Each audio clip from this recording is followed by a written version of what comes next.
All right, I see that it's 6 o'clock. Everybody might agree with that. I want to say greetings to the Riverpark members and to our guest speakers. My name is Janine Wilson, and I'm serving as the president of our community involvement organization. Board member slide. Megan, would you put that up? This is a way to introduce you to our board. I've served in various positions on the CIO for the past 5 years. As president, I set the agenda, I preside at meetings, and I might maintain communication with the city on CIO matters. Chris Tunstall, our vice president, is a 5th generation Tualatin resident and one of the founders of the CIO. Secretary Kate Pinamonte is a 20-year resident and recently retired. She also most recently joined our board. She will be responsible for recording meetings and we'll post these on our website. Dan Hardy's expertise is in real estate, and he is a perfect fit as our land use officer. Jean Ricoglo is treasurer and is another founding member who has recently returned to the board. Daniel Bachhuber serves as our member at large. He is our webmaster. And a special thanks to Megan George, Deputy City Manager, for hosting this Zoom meeting. Megan will give us a brief explanation on how to use your Zoom tonight. Megan. Hi, everybody. Thanks, Janine. So if you are in the call now, that means you've taken care of step 1, which is how to access the Zoom meeting. A couple of quick tips for maximizing your experience. Sometimes it can be difficult if people are unmuted because of background noises. So in the bottom left-hand side of your screen, there's a little microphone that says mute. If you click that, you'll go on mute and you'll see in your box that there's a red microphone with a line through it. I see many of you are already muted. If you have not taken that step, go ahead and do that. Another thing to notice right there is that you have the stop video icon. If you're able to be on video, that's great because it feels a little bit more like we're in person. If you're not able to, or if you've got internet connectivity issues, you might try clicking that so that you go off video, and that might help you to engage. Throughout the meeting, we'll be asking for folks to drop questions in the chat box because we have lots of speakers and very little time to get through it all. You can access the chat box at the very bottom middle of your screen. It's a little question blurb. It says chat. If you click on that once and open that up, you can type into it. Make sure it says to everyone, and we'll get the question through that, and I'll monitor those as they come in. If you would like, we will be asking for people to raise their hands throughout the meeting to ask questions as well. You can do that in one of 2 ways. You can either physically raise your hand and we'll try to spy you. Another way to do that is on the bottom of your screen, there's a little smiley face that says reactions. If you click that, there's a second button that says raise hand, and that will raise a hand in your box. So that's just a couple of things to do while you're on Zoom. I'll give it back to you, Janine. All right, thank you, Megan. The Community Involvement Organization focuses on community safety, livability, equity, and a sense of community. It serves as a bridge between citizen inquiries and issues and the city departments. Riverpark CIO works in partnership with Tualatin. We receive an annual grant of $1,500 to contribute to projects that support neighborhood livability. Some of these, for example, is we have funded some neighborhood night out activities that happen in the second week in August, park benches in the river greenway areas, and emergency preparedness supply hubs. Please send us any grant ideas that you have. We'll listen to them all. But we're not just all do-gooders in that we've had a voice when threatened with compost air pollution and some building plans, such as building a bridge over the park or a gas station in a neighborhood. Megan, could you put up the agenda slide?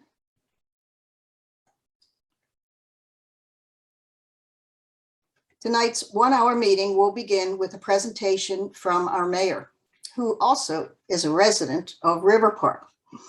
We will have updates from police, fire, and community health. The Tualatin Moving Forward program, their plan will be discussed.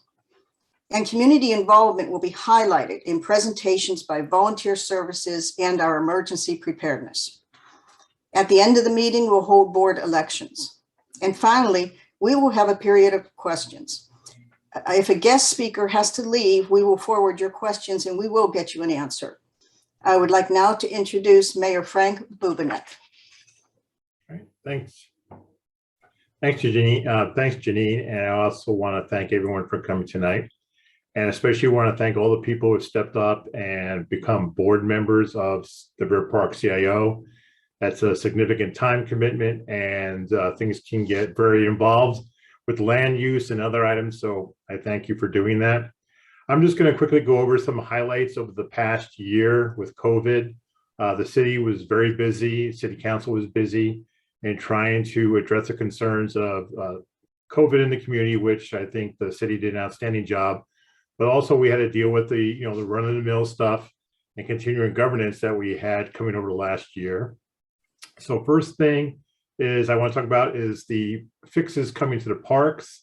The city council voted on and approved a parks maintenance fee on folks' utility bills.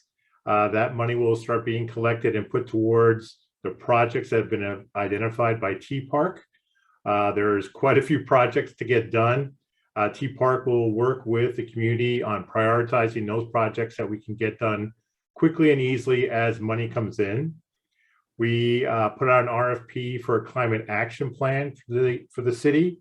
They're down to evaluating the last few RFP responses. They got 10. I think they're down to the top 3 bidders. So we'll be working on a climate action plan again with community involvement. Another big community involvement effort is going to be our DEI effort. We're going to launch a citizens advisory board on DEI for the city of Tualatin. We don't have that right now. So at the beginning of next year, we'll start a ad hoc committee to start getting that into formation so folks can feel represented in the city, and we have a diverse set of communication channels to those folks who are in our DEI community. I don't want to take a lot of the thunder from Mike's presentation on Tualatin moving forward, but if you live over near Jurgens Park, you're seeing the lit pedestrian crossing, the flashing beacons going up. They're in the final stages of getting that completed so that we have a safe crossing between Jurgens Park and the other side of Hazelbrook Road. I don't know if Chief is going to talk about this, but the City Council approved the expenditure for body cameras and updated tasers that are integrated with body cameras for our police officers. City policy has been put out on how those cameras will be used, and Tualatin police officers will be getting body cameras soon in an effort to be transparent and report back to the community. This is one of the things people ask for during our community conversations on policing. You'll notice we are going to be doing improvements on Herman Road around the trailer park. That stretch of Herman Road is pretty sketchy as far as no sidewalks, those big ditches. We transferred some money from the old Leviton Urban Renewal Zone, about $1 million or so, to fix that stretch. So all of Herman will be nice, one nice road instead of that nice road that heads into a disaster. So it'll be a lot safer there. Finally, holiday lights will be back. If you haven't signed up yet, the first 3 Saturdays in December will be a holiday lights parades to the community. And if you haven't been into the library lately, please do so and go see the new makerspace. It's very exciting. It even got on the news, both printed and TV, on how nice it is. And I only have 5 minutes, so I'll leave it at that and leave time. I don't know if you want to do questions now or later for me, Janine. I think we'll need to move on. I am going to ask though, Virginia, you have a hand raised. Do you have a question right now? Or no? You're muted, so no.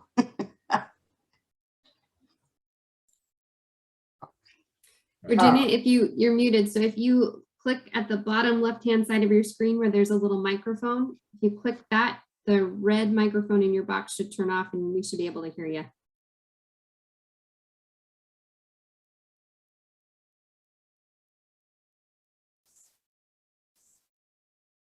All right. Well, I'll just wrap up. No questions. Thank you. There you are. There you are, Virginia. All right. I just was curious about the initials, and someone asked that question and it was answered. So I don't have any other questions. Yeah, diversity, equity, inclusion. Sorry about that. Right. I'll just wrap up with There was rumor Can I ask that the one city thing? council was not supportive of the CIO program. It is very supportive of the CIO program. We continue to be very fond of it and put resources into it to continue to have that communication between city council and our different CIOs. And thank you for attending tonight again. Back to you, Janine. All right, thank you. Marissa, yes. Yeah, one thing, Mayor, one thing to pass on to whoever the powers may be regarding getting emergency notifications and whatnot out. I work in the senior care industry, and I work mainly in Tigard, Beaverton, and Hillsborough. However, I have a lot of people here in the Tualatin area, and I've lived here for 30 years. During the heat waves, every municipality had information out on Twitter and on Facebook and on their city sites prominently about what to do, where cooling centers were. I had to fight to get answers for Tualatin as to where all that information was. And with us going into the winter, it would be really nice if Tualatin had a really good social media presence when it came to things like that. All right, Marissa, I took a note on that, and we'll work it out. Okay, thank you for your input. All right, next we have on the agenda is Chief Bill Steele with our Tualatin Police Department. Good evening, everyone. Thanks for giving me a few minutes of your time. Yeah, I'll start off with what the mayor mentioned. We do have some body cameras coming our way. We have funding approved. We've got policies in place now. Like most of us are dealing with supply chain issues. We're just waiting for them to arrive. And I wish I had a good idea. We're hoping within the next 6 to 8 weeks. But we've got our fingers crossed. We're really anxious to get this program up and running. Now's the time to do it. We've intentionally kind of waited and let this industry kind of catch up with the technology advances that change so rapidly, but we feel we're at a point now where we can implement a program like this and get good results. That's just one additional step, like the mayor mentioned, to provide an extra layer of transparency within the department. We want to be an open book as much as possible, and this will allow us to do that just a little bit better. Another program that we have underway that we're proud of is what we call a mental health response team. We just started this program about a month and a half ago. And what this program does is we entered into a partnership with Tigard and Sherwood to hire what is called a mental health clinician. And this mental health clinician is paired up with a police officer in a patrol car, and then they respond to a number of different incidents and issues that our police officers have been dealing with for years. Our police officers have done an outstanding job, honestly, of dealing with mental health issues in our community. But this clinician just gives them one additional tool and maybe a different resource to utilize to provide the best possible service that we can. Even though they've been doing a great job handling this as police officers, they're not always the best option to handle a mental health type of issue.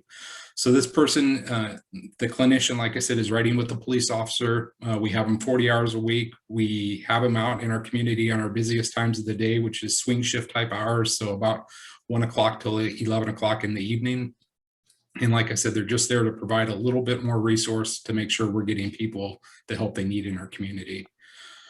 We've had ongoing discussions about our school resource officer program. Going back to last year, there were some questions about a year ago about whether that program would continue or not. We're thankful, and I'm confident in the benefits that this program has to our community. There was a survey done by the school district, and we got really an overwhelming response of positivity about the program. So we're still in ongoing discussions with the school district about the program, what it needs to look like in the future. It's like everything that we do, it evolves, and we're always looking for better and more efficient ways to do business. So the school resource officers are in place. We have 2 officers assigned at the high school, and then they'll respond to the middle school and elementary schools as needed. But again, we're still working with the school district to make sure that that is meeting the needs of our community. If you've seen some of the media coverage about things, what are called catalytic converters, it's a piece of equipment on your vehicle that is in high demand by thieves in our communities. It's a national problem. And what they're really trying to do when they steal this piece of equipment off of your car is get to the metal that is inside of the equipment. It's very valuable, and they can turn a quick profit by taking this piece of equipment off of your car. I wish I had a great way to prevent that from happening. There are some aftermarket things that you can do, but for the most part, it's the basic safety type things, keeping it parked, keep your vehicle parked in a well-lit area, keeping an eye out for suspicious activities and people, and giving us a call if anything looks out of place. But we have had catalytic converter thefts in our area, as well as just about everybody else in the metro area, and again, throughout the nation. So keep an eye out on your neighborhood for people that don't belong, and give us a call. Like the mayor mentioned, somebody have a question out there? Finish up there. You're almost out of time. Okay, well, I'll just wrap it up then. I could ramble all night long, but you don't want that. No, we love hearing from you. I think what we'll do, though, is to move on, and maybe folks can hold their questions to the end of the meeting so that we can get to our next speaker is Tualatin Valley Fire and Rescue, and we're going to hear from Chief Cassandra Oven. Well, thank you so much. I'm glad to be here tonight. So I will talk like an auctioneer, knowing you have a full agenda. The first thing I wanted to share is that we are seeing an uptick in fires related to home heating equipment. It's the season for that. We're really relieved that the wildfire threat has passed, but we're reminding folks just to be mindful of keeping things away from space heaters and wood stoves, and properly disposing of any ashes so that we don't have those kinds of fires in your homes, and make sure that you're checking your smoke alarms and your carbon monoxide detectors.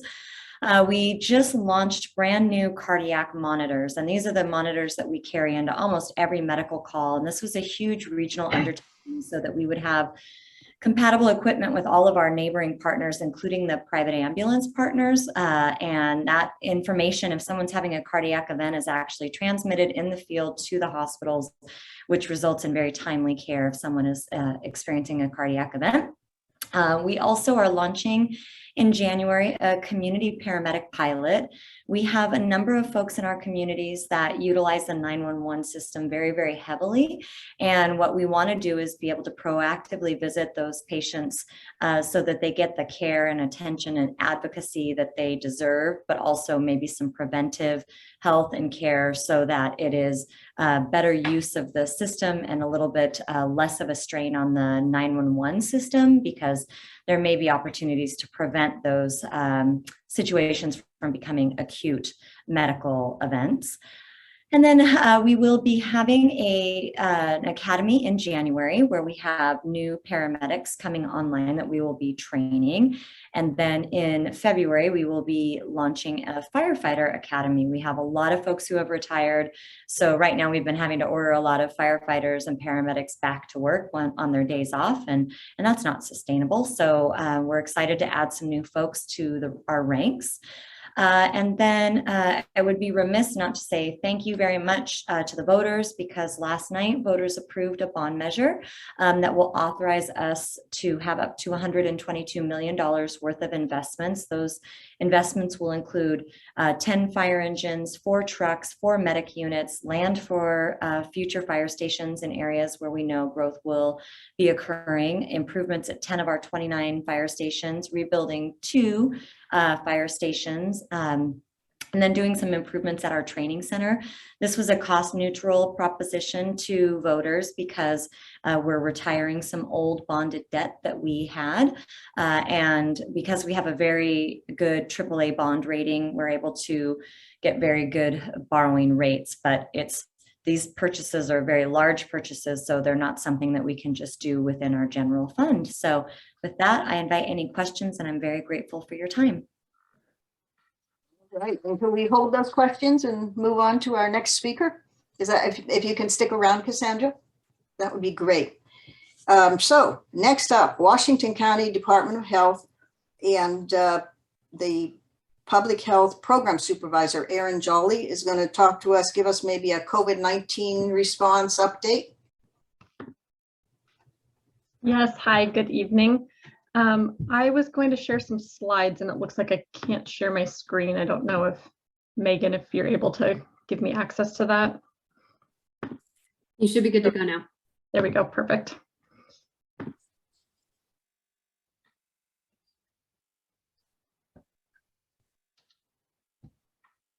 Great. Can you guys see my screen now all right? Okay. Thanks. Yes. Perfect. Yes. Okay. So thank you for having me. Like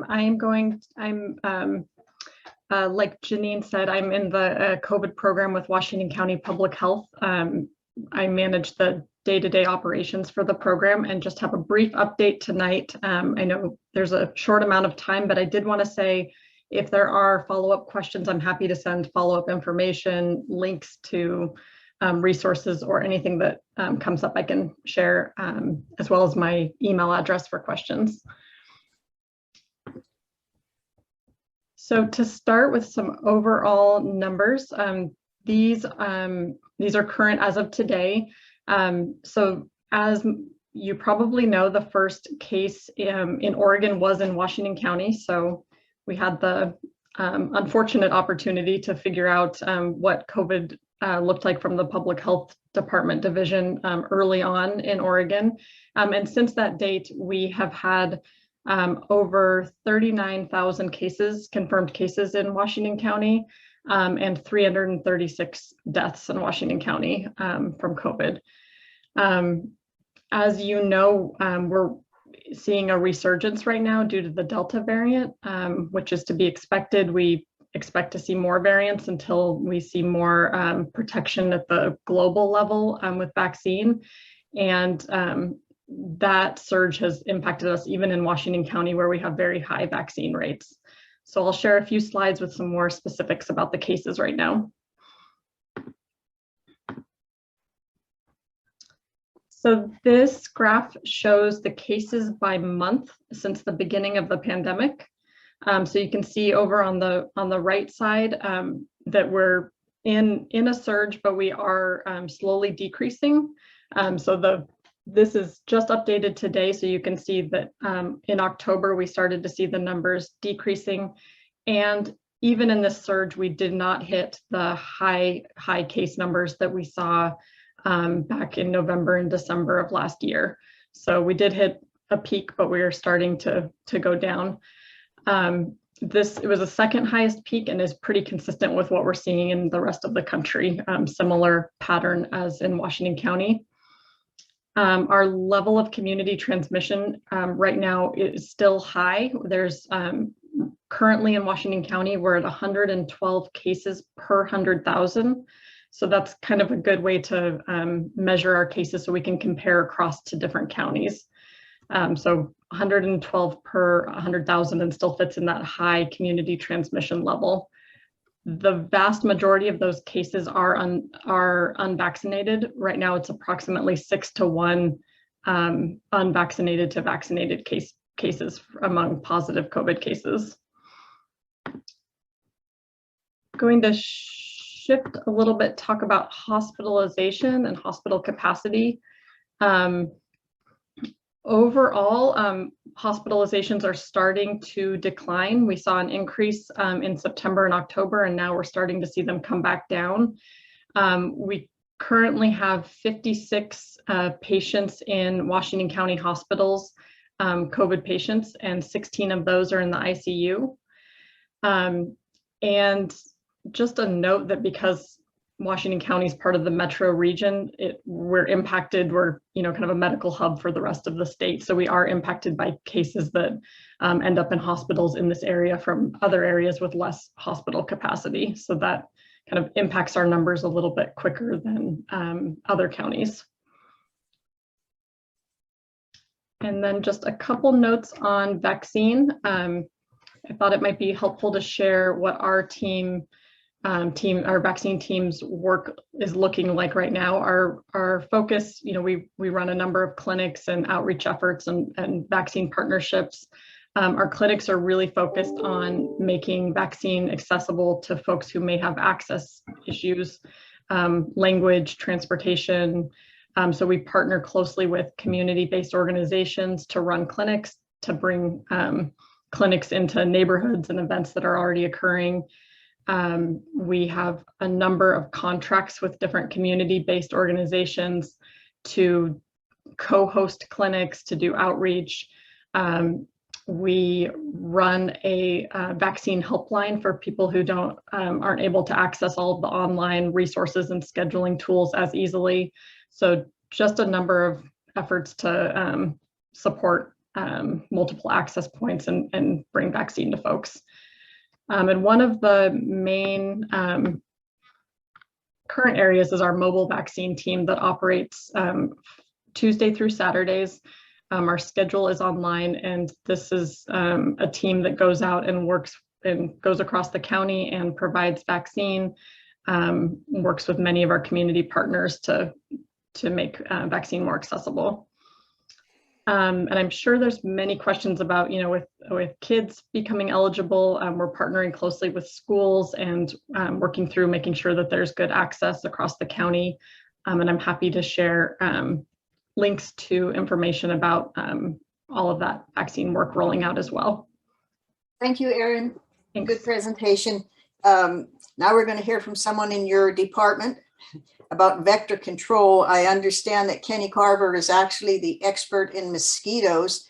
And for the interest of our CIO, it sounds like we all have complaints of rats being in cars and houses, under houses, chewing up stuff.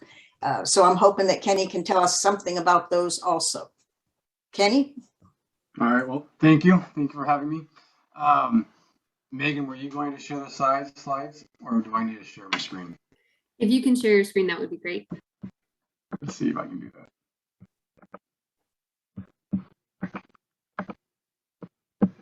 All right, so we see that, yeah? All right, perfect. Okay, so that's who I am. I share my slides because I have a face for radio. So like Janie said, I'm a mosquito control coordinator. My expertise is mosquitoes. So I'm going to talk about mosquitoes first, and then we'll go briefly over those furry friends of the rats. Okay. So next slide. I'll just click on it. All right. Little tidbits about mosquitoes. They need water. They live in water. The average mosquito lives about 3 to 4 weeks. Only female mosquitoes bite. In Washington County, we have roughly 25 different species of mosquitoes. Think of that as different types of breeds of dogs. We have about 25 different mosquitoes. The life cycle over there on the right-hand side of my screen, probably maybe the left of yours, I don't know.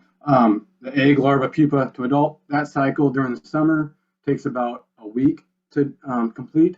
When we get to be about 90 to 95 degrees or above, that time frame can be shortened into 4.5 to 5 days. So once we get warmer weather, we get a lot more mosquitoes based off of that. What my program does, mainly we do surveillance, and that's we collect, identify, and we test mosquitoes. We collect them in the larval form, we collect them in the adult form. We inspect lots of bodies of water. We conduct probably over 1,000 inspections a year throughout the whole county. And we treat water, we make pesticide applications to water to control mosquitoes in the larval form. We do not do adult control. So we're not out there spraying with the fogging trucks or airplanes, spraying the atmosphere. We're only treating the water, and we like to do that better because one, the pesticides are more environmental friendly, and it's easier to control the mosquitoes once they're isolated in the water and not out in the air. We also have a mosquito fish program, just highlight that. So if you have a backyard ornamental pond and you're concerned about stagnant water producing mosquitoes, we provide free mosquito fish to those ponds, and then you have mosquito-free pond. So it's another thing to get pinpointed in for the city of Tualatin. This is what we've done pretty much in the last few years. Majority of what we do is we set traps and we collect and identify them. We test mosquitoes for different diseases, but that's just a general view of what we've done within the city of Tualatin. The majority of the work takes place pretty much from the police department all the way down that greenway past the Kaiser building. There's a few spots off here and there within the city that we do inspect and monitor, but the majority of the work's done in that main greenway throughout the city. Now, why I was invited to talk about rats or mice.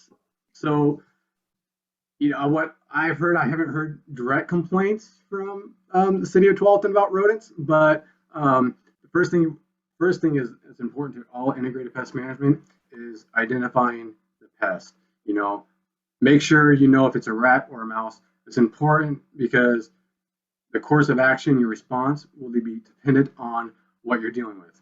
A rat, you need a rat trap. A mouse, you need a mouse trap. Okay, and there's a few other things that will go into play regarding behaviors, how they feed, how many mice and where they're breeding. A single mouse can have up to 80 droppings a day. Little, you know, they're pellets and their poop. A rat will be about 40. So if you open up your pantry door and you see, you know, 80 rat poop droppings, scattered around on the, you know, floor and like that, it could just be one mouse. It may not be a complete infestation. So knowing that will determine the steps in the process of going forward. Okay. So preventing an infestation, just have an understanding of what an infestation means. To me, it means if you have a breeding pair living within your property, within your space, versus an occasional invader running the fence line and you just happen to see it. There's nothing you can do to prevent an occasional invader from coming in. You just want to help prevent an infestation. Biggest thing is declutter the garage, remove items off the floor, about 18 inches if you have that ability. I don't, but 18 inches is a space for security. When they're running around on the ground, they don't, if anything above 18 inches, and they don't feel as secure. Having plastic containers versus cardboard. Inspect the home for holes. Anything about a dime size to a quarter size is all they need. Trim bushes and trees away. That will help with security, and then, you know, having highways to come in and go. And don't feed them. Bird feeders are the worst thing for rodents. If you must watch the birds feed in the morning and during the day, put it out there and then bring it back in at night, and then put it back out there in the morning. But leaving them out there, I have to tell my wife this all the time, you're feeding the rats at night. That's what you're doing. So, All right, Kenny, thank you. Thank you very much. We'll take those points up and see what happens. Okay, so next we're going to have a presentation from Mike McCarthy on the Tualatin Moving Forward program. Mike? Hello, my name is Mike McCarthy, and I work for the city as a transportation engineer, and I'm managing the Tualatin Moving Forward program. And I also happened to learn last year that rats also like Halloween candy. So I think we have some slides, and I'll go ahead and share my screen here. And talking about the Tualatin Moving Forward program, which is a $20 million program approved by the voters back in 2018 to improve transportation around Tualatin, including several projects that have been built already, and some garden corner curves just reopened, new traffic signal going in at Martin Luther Sagert. And this is the map of all the different ones, including the one Mayor Boobanek mentioned, which is just finishing up to put a new crosswalk in across Hazelbrook at Juergens Park. And that's this one. And I think they should have been out today, maybe later this week, to remove the plastic on the lights so that you can actually push the button and use the lights to get across to the park. We had another project planned, another project under construction right now in front of the police station. And that's rebuilding the sidewalk there and improving it. And we'll eventually improve the sidewalk all the way to Community Park. Well, that'll be under construction over the next few months, over the winter. One we're working on and working with the state on is along Highway 99 from the Pony Ridge neighborhood over to 124th Avenue. So if you were to try to walk that now, you'd have to try to walk through here, somehow between the traffic on 99 and, you know, the hedges. And the idea is to fit in a walkway off the pavement that you could actually use to walk from Pony Ridge up to 124th Avenue. Quite a bit of work there because it's a non-typical project for the state. So we're working through some of their permitting processes. And another project that we had on the list was to install a traffic signal, the intersection of Tualatin Road and Teton Avenue. So right about here. And we looked at the numbers closer, and found that the traffic volumes, particularly on Teton, were not really at a level that warranted a traffic signal. And we looked at it more closely and realized that actually if we stalled it, if we put in the signal there now, it wouldn't help traffic. It might actually make things a little worse, and it might make things actually a little less safe. So we took a look at it, and the plan is to keep the money in the same area.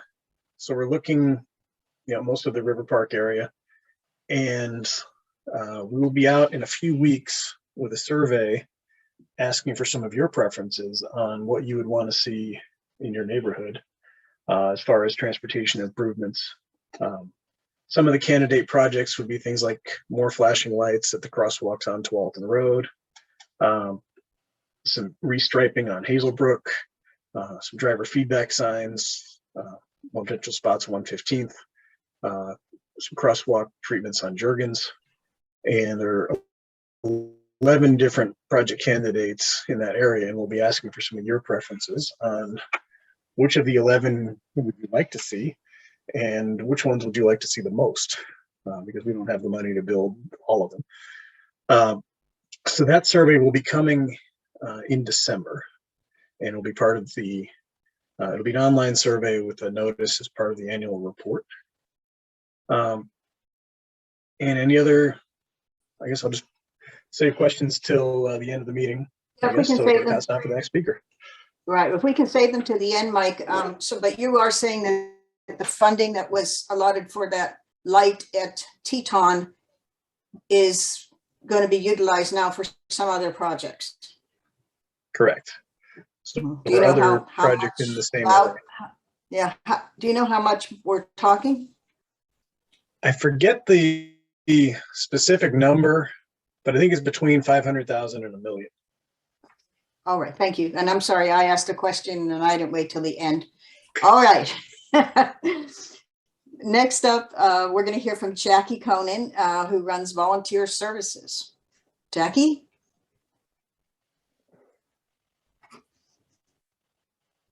Hey, yay.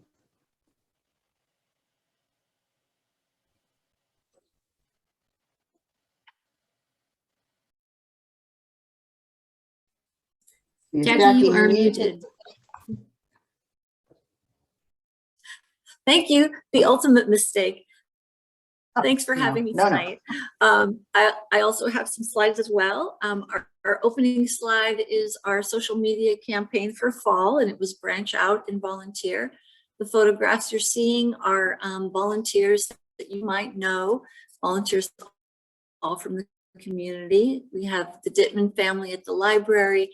We have 2 volunteers in our do-it-yourself program, cleaning up litter on the Tualatin River Greenway Trail. We have a slide of our youth programs, a photo of our youth programs, Team Tualatin and Summer Library Team. And then we have a very familiar face in our city, Andrew Evans, who's been a volunteer for the city for over 20 years.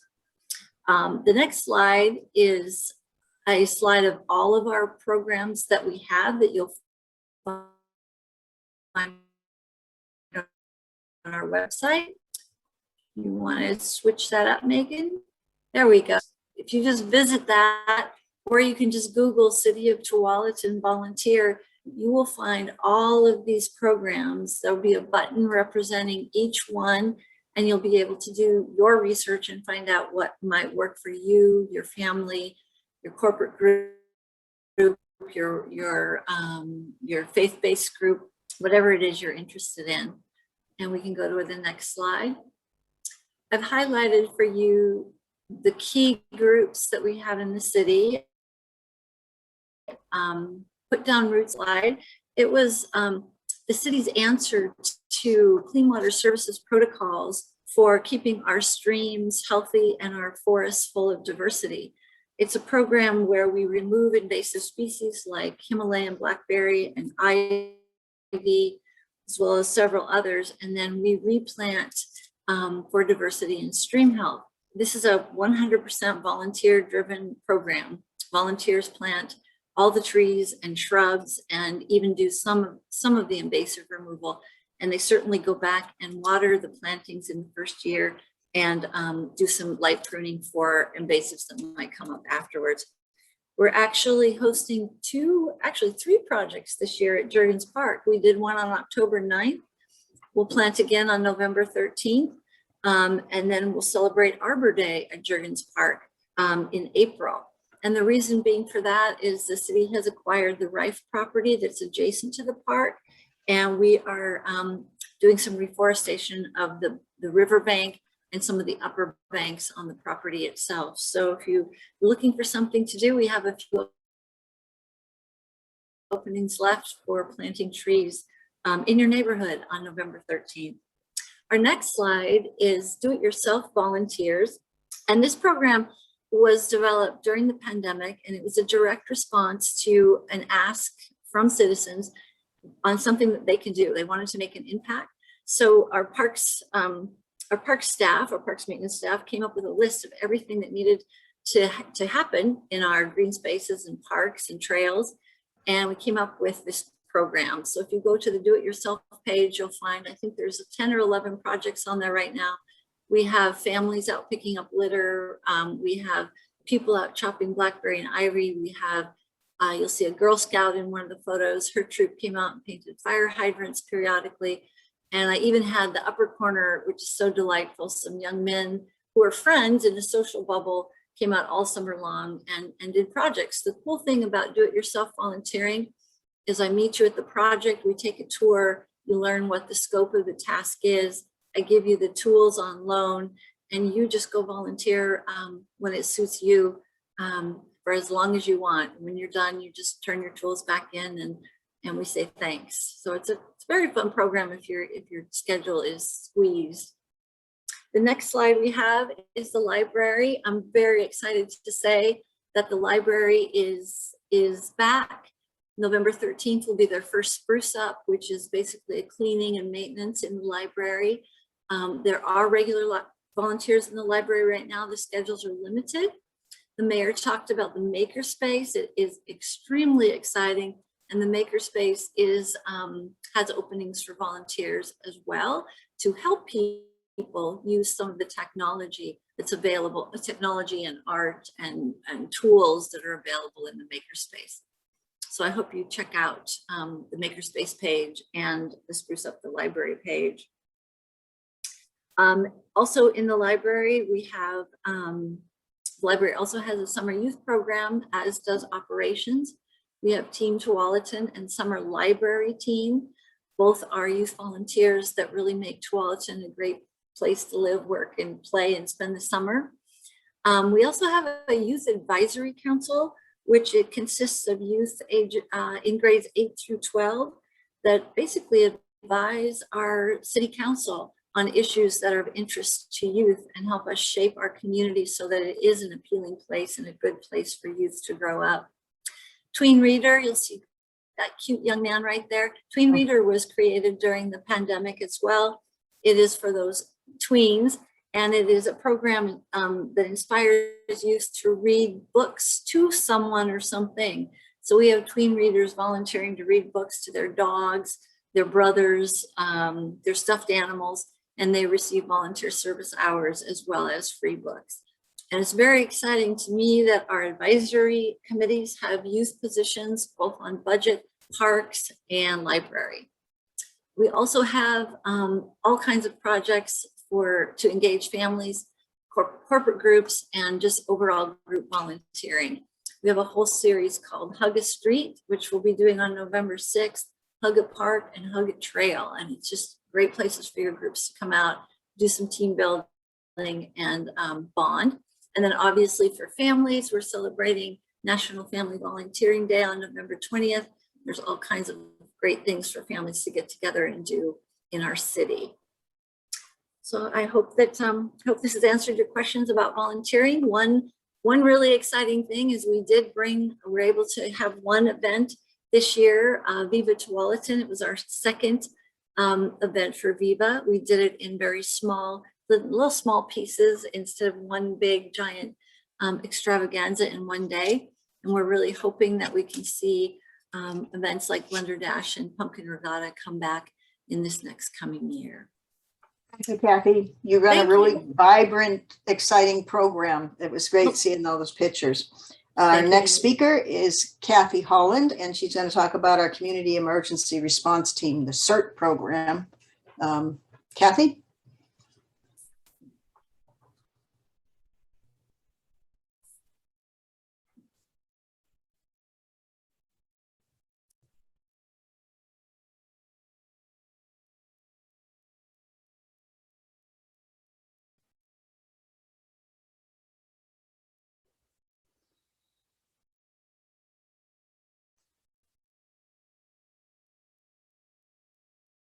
Let's try it.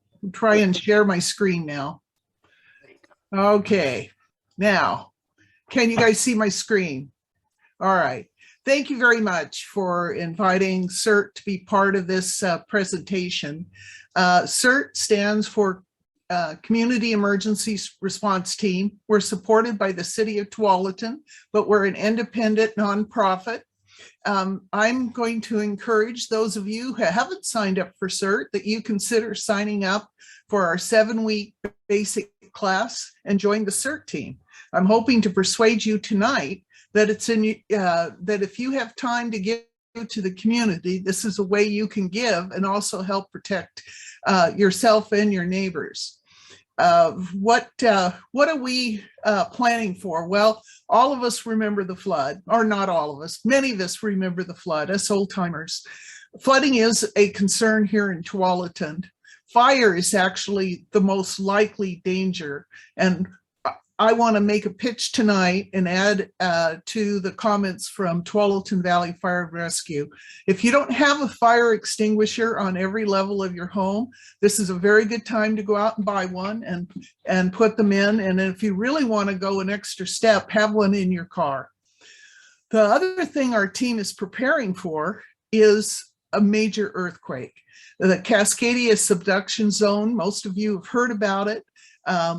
We're in geological time. This chart, which some of you may have seen, the little red lines show where the geologists have been able to discover evidence of the fault over a period of time, starting when wine was first made in 8000 BC, which, you know, why did they pick that? I'll tell you, geologists have a sense of humor. All the way up to today. And in geological time, it's late. So we don't know if it's going to happen this year or in 40 years because it's all a rounding error to them. But that is also what we're prepared for, and we're preparing our community for, because if this event occurs, then 911 may not be up and first responders may not be able to respond. Well, Riverpark has been a very successful neighborhood. Every one of these hats you see represents one of the 29, and there's a number of couples. So sometimes a hat is really 2 hats, but let's not go there. There's our map, and you can see we've got CERTs, but we don't have enough. Our goal is to have a CERT on every street. And I'm hoping tonight you will consider our 7-week program. And if you don't, I hope you will consider having our 1-hour presentation from Tualatin Neighborhood Ready, just to get your neighborhood prepared. And they will give you all kinds of tips, more than just get a fire extinguisher. But I know the captain at Tualatin Valley Fire and Rescue is thrilled that I'm mentioning that fire extinguisher right now. This is the responsibility pyramid. It drives us nuts to see people in desperate situations after a disaster on the news asking where FEMA is. The reality is FEMA will not be there in a major disaster going door to door, but your neighbors could be. And that's where the individual's part of this pyramid comes in. And we are totally dedicated to educating and training those individuals. Now, I mentioned if you don't have time for a 7-week CERT class and join the CERT team, we have a deal for you. We will have a custom neighborhood meeting with your neighbors where you can go through and create a neighborhood plan. All you have to do is ask, and we'll be there. We'll show you how to turn off your gas if it's leaking, because the gas company isn't going to be able to respond. We can help you get ready for the most likely emergencies and also that extraordinary catastrophic emergency. So tonight, if you can, think about signing up. You can go to tualatincert.org and there'll be links there on how to sign up, or you can email info@tualatincert.org. Ask for the 1 hour class or the 7 hour class. You'll be glad you did, because you just simply can't be too prepared. Thank you again for inviting me, and I'll be glad to answer any questions at the end. Oh, tomorrow there's a high wind warning. That's the kind of thing you would hear about if you were on the CERT team. It's tomorrow afternoon. We're sending out an email. High winds tomorrow. Try not to be in your car going anywhere. Thank you very much, Kathy. You're welcome. Okay. Next, we're going to move on to our board elections with Daniel Bachhuber. Daniel? Hey everyone, I've been given a script to read, so we're going to make this really fun and exciting. According to the Riverpark CIO bylaws, board positions shall be elected at the annual meeting by the membership. All nominees shall be submitted to the members present. Every member shall be entitled to 1 vote for each position to be elected. The nominee receiving a majority of the votes cast for each office shall be deemed elected. Actually, point of procedure. Megan, am I responsible for counting all the Zoom squares, or is someone else going to help out with that? I can help out. Thank you very much. Okay, majority rules. Each board member shall hold office until the successor has been duly elected and taken office. In odd-numbered years, the president, secretary, and land use officer positions are up for election. In even-numbered years, the vice president and treasurer positions are up for election. In the event of a vacancy, the vacancy shall be filled by a majority vote of the remaining members of the board, and the member so elected fills the position until the next annual meeting. All board positions were made by appointment due to vacancies this past year, so we will be voting on all 5 board positions. The president, secretary, and land use officer positions will be for a full two-year terms, and the vice president and treasurer positions will be for partial 1-year terms. The 5 positions are listed on the screen along with the descriptions of their duties. Please take a moment to review each position. And I think that questions after the fact would be too late. So if you have a question, feel free to drop it into chat. And I probably don't know the answer. Maybe Janine does. Yeah.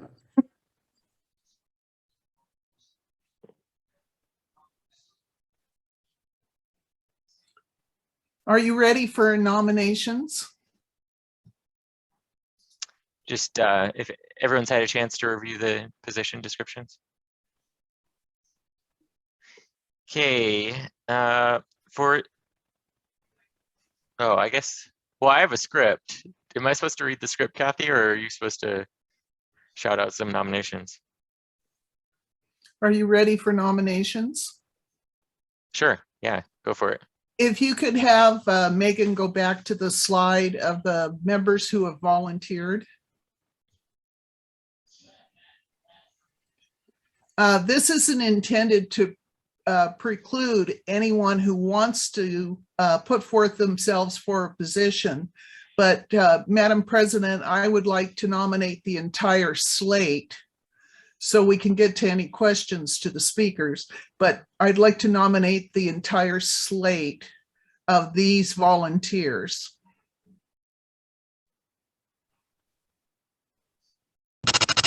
I second that if it's appropriate. So point of procedure, are we allowed to do that, Megan? Vote on the entire slate? Okay. Yeah, you could ask if there is any additional nominations for positions, and that could be pulled out of the group vote, but otherwise, yeah. Sure. Are there any additional nominations for positions? Notably, does anyone else want to update the website as the member at large? No. Okay, I guess I'm stuck updating the website. I guess all those in favor of the entire slate, raise your hand.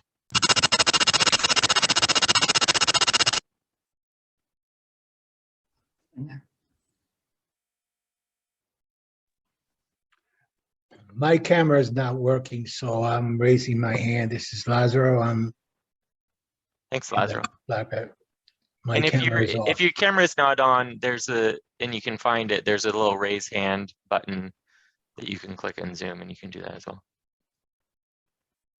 Let's see. Oh. No, it's not. Yeah. Oh, I don't want to share my screen. Megan, do you have a full count? Everybody that I can see has got their thumbs up or their hand up. It might help if we do it. Anybody opposed, and I could grab any Sure, votes let's for go that as ahead well. with that.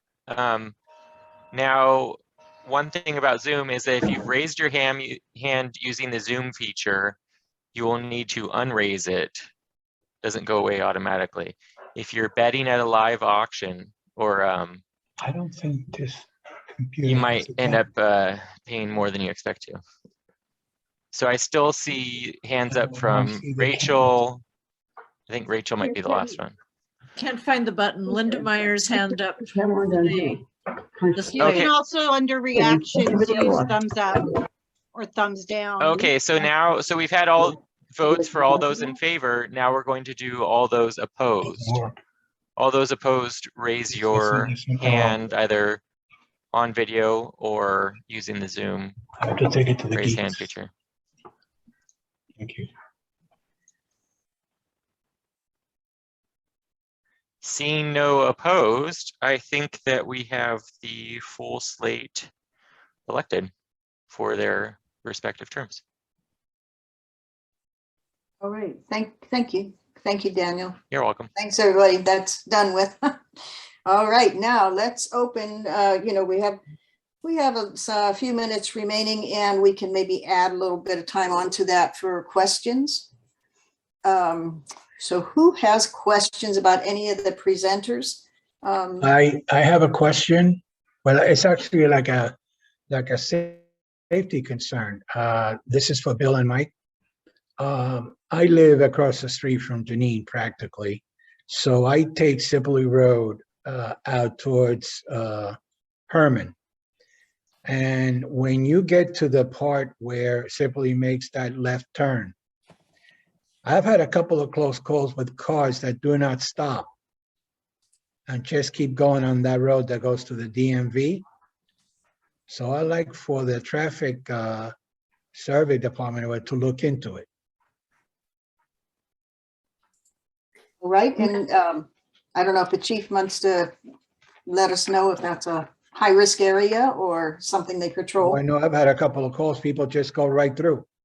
They think that they can go from Sibley instead of making the curve, they just keep going straight. I forgot the name of the street now, the one where the DMV is.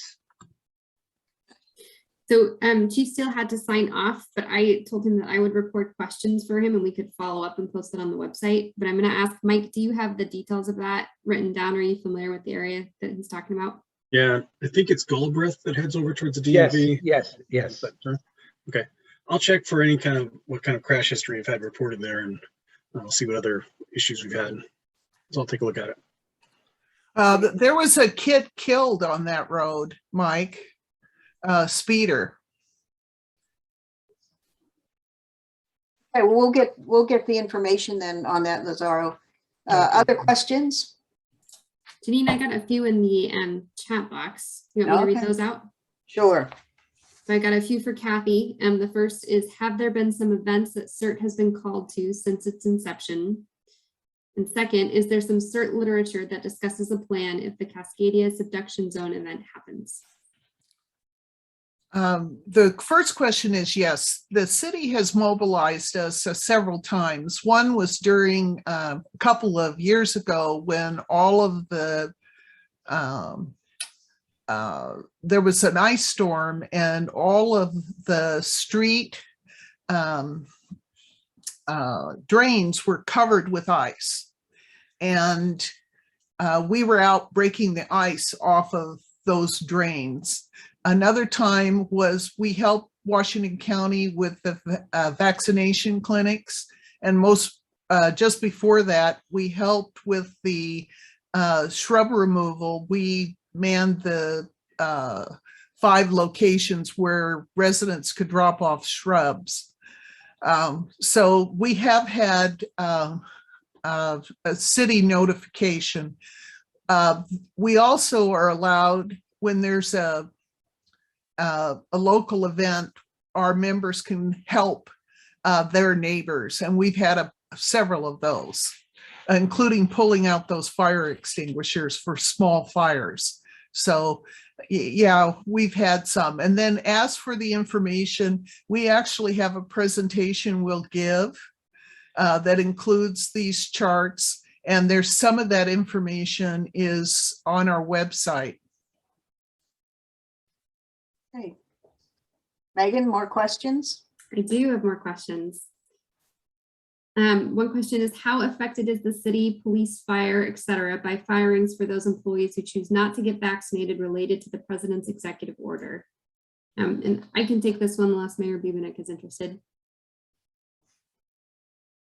Sure, I'll take it. Police are specifically exempt from the requirement per Oregon's law right now. Other city workers are not, and I believe a vast majority of city workers have been vaccinated, but police are exempt. And I don't know if Chief Olvin's still here. TVFNR, I think, is under the same same rule that you cannot force a firefighter to get a vaccine at this time.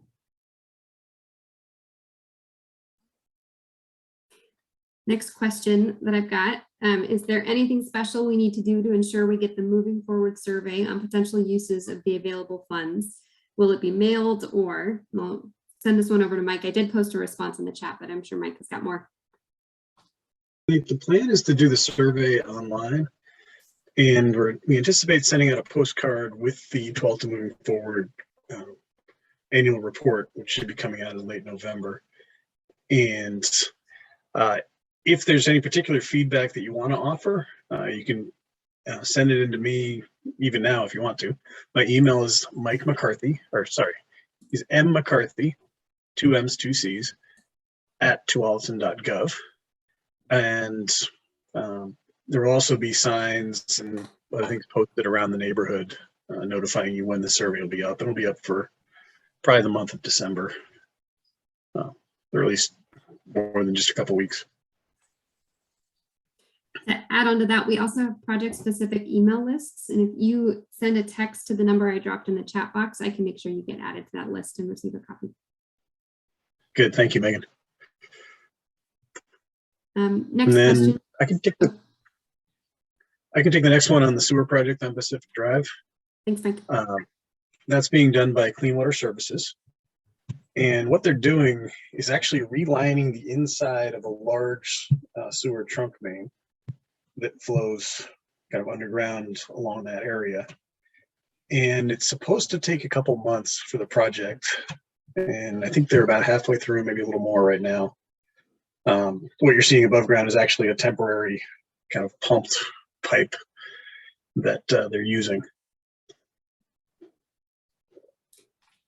Right, Janine, looks like next question is for Jackie.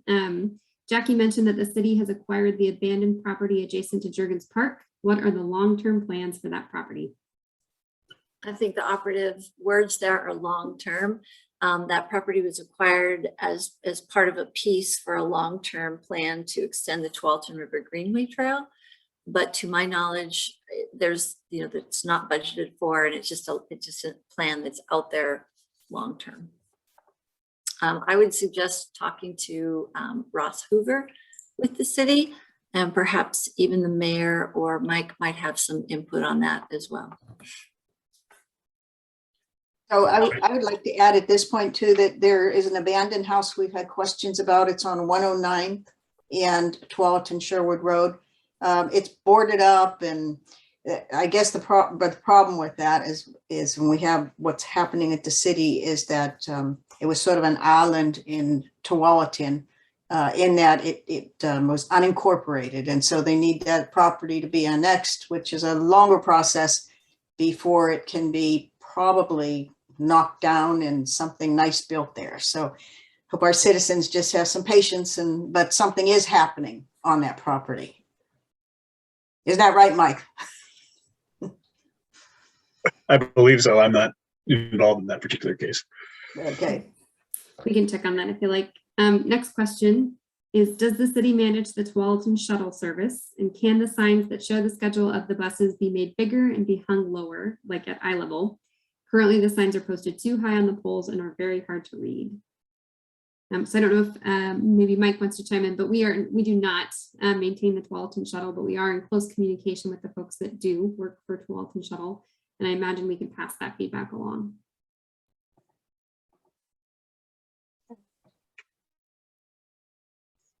And let's see, I think that's the last question we have in the chat, unless there are any others. Good. Well, I think we're only about 6 minutes over time. I think I promised folks it would be at about an hour. In closing, I can just say, thank you for attending. It's been important to move forward on this annual meeting. I'm hoping that the CIOs are to have 2 meetings a year. The second would be something informal, maybe at the park, maybe ice cream, maybe not so much COVID stuff now that the littles are able to get vaccinated also. Anyway, thank you so much. And this will be the end of our meeting.